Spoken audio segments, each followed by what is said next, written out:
and welcome to the Price House. Tonight I'm going to read to you the book Thanksgiving at the Tappletons, and I'd like to take this opportunity to wish you a happy Thanksgiving with your family. This is written by Eileen Spinelli, and it's one of my very favorites, as you know I say often.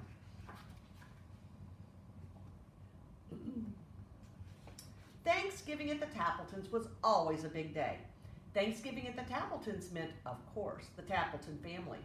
Mr. Tappleton, Mrs. Tappleton, Ginny Tappleton, and Kitty Tappleton, and Grandmother and Grandfather Tappleton, and Aunt Hedda, and Uncle Fritz, and most certainly, of course, the turkey with all the trimmings.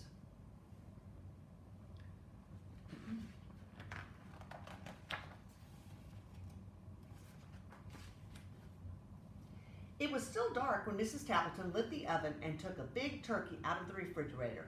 Just then, someone knocked on the kitchen door. It was Mike, the milkman. "Good morning, Mrs. Tappleton. I thought you might like some eggnog." As Mrs. Tappleton reached for the eggnog, the turkey slipped from under her arm. Now, on a warmer day, this might not have been a problem, but this Thanksgiving was quite cold, and the step was covered with ice.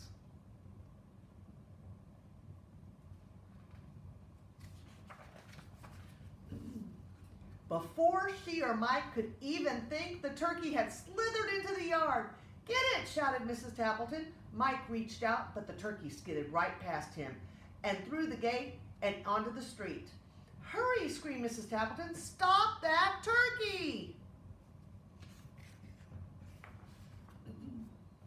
The milkman chased the turkey. Mrs. Tappleton chased the milkman, and the turkey slid down the hill and into the pond. Pop! Splash! It bubbled out of sight.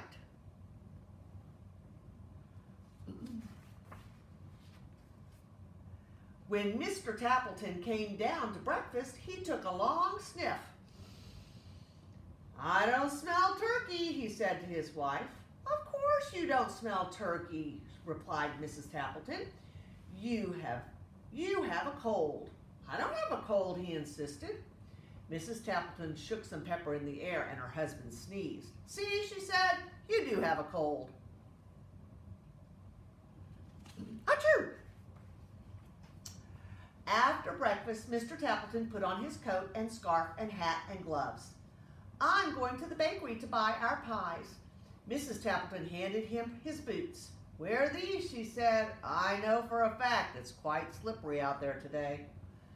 Sim's bakery was so crowded, the line reached out to the sidewalk. Mr. Tappleton hated to wait in long lines, so he went to the diner for a cup of coffee instead. Uh-oh, this may not be good. By the time he got back, the long line was gone, and so were the pies. No pumpkin, no mincemeat, no rhubarb, nothing. Mr. Tappleton was afraid to go home with nothing. 2 boxes tied with string, please," he said. "2 boxes tied up with string?" Mrs. Sim stared at him. "You mean 2 empty boxes?" "That's right." "They feel mighty light," remarked Mrs. Tappleton. "Certainly they are light," retorted Mr. Tappleton. "Mrs. Sims prides herself in how light her pies are."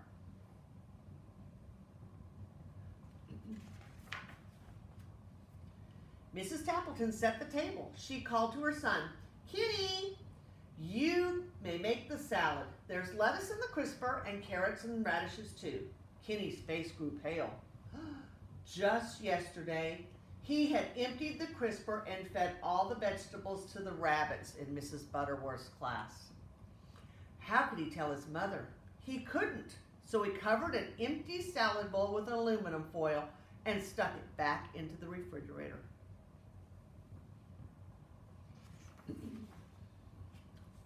When the others went to pick up the relatives at the train station, Ginny stayed behind to mash the potatoes. Every year this was her job, and she loved it. This year she thought, "I'll make them even better. I'll use the blender." Just as Ginny flicked on the switch, the phone rang. It was her friend Nora. If there was one thing Ginny loved to do, better than mashing potatoes, it was to talk to Ginny to talk. Ginny talked and talked and talked to Nora. And she might still be talking today had not a wet glump of something hit her in the back of the head. She turned to see what it was. Splat! Another clump hit her in the face. The blender was going wild and the mashed potatoes were flying everywhere. Without even saying goodbye to Nora, Ginny hung up the phone, scrubbed her face, and wiped the mashed potatoes from nearly everything in the kitchen. She finished just as the others came back. Uncle Fritz patted his stomach. "Oh, I am so hungry," he said. Grandfather Tappleton laughed. "I'm as hungry as an elephant." Everyone sat down to the table. It was the Tappleton tradition for grandmother to say the Thanksgiving prayer. "As soon as the turkey is ready," she smiled. "I'm as hungry as 2 elephants," said Grandfather. Mr. Tappleton went to the oven. "I'll carve the turkey right now." He opened the oven door. "The turkey's gone!" Mr. Tappleton searched on the table, under the table, and in the kitchen cabinet. He looked into the sink and in the broom closet. "I can't find the turkey anywhere." Mrs. Tappleton took a deep breath. She told them how their fine turkey had slipped out the door and down the steps and across the yard and through the gate and down the street and plop, splash into the pond. "So much for a turkey," said Uncle Fritz, and his stomach grumbled just a little louder. "Never mind," said Aunt Hedda good-naturedly. "We'll fill up with all the trimmings." That means the side dishes.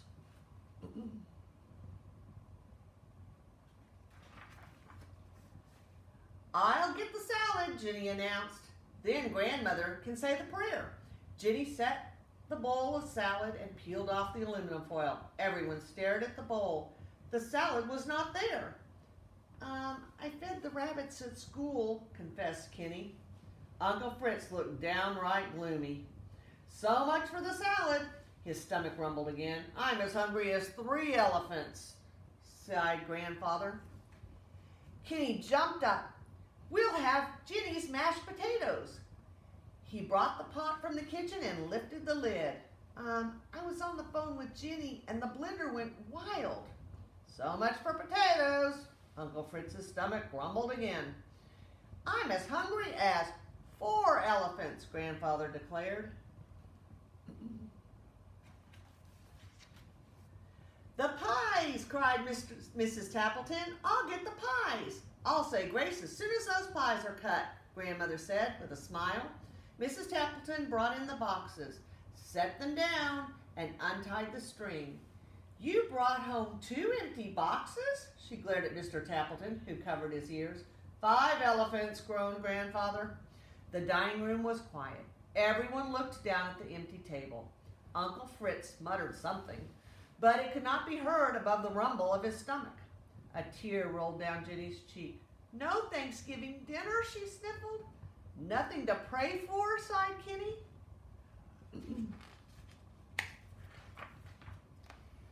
Grandmother smiled. "Of course there is something. There is more to Thanksgiving than turkey and trimmings." And then Grandmother Tappleton asked everyone to bow their heads and hold hands around the dining room table. "And this is the Thanksgiving prayer," she said.